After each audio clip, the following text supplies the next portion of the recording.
mwana na roho mutagatifu amen. Isengesho ryo gusaba ko Imana idukiza icyorezo cya coronavirusi.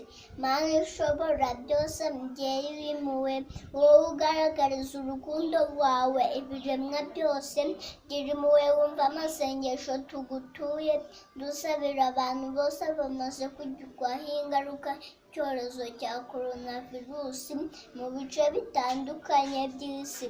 Tuje imbere yawe tugusaba kugira ngo udufashe guhagarika umuvuduko w'iki cyorezo, kugira ngo ukize abo bose bamaze kwandura, wakire mu bwami bwawe abahitanywe nacyo, kandi uhoze imiryango yabo.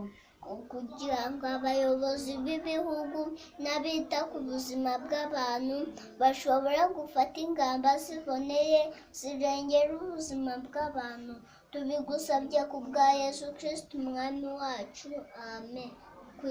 Ku izina ry'Imana Data na Mwana na Roho Mutagatifu, amen.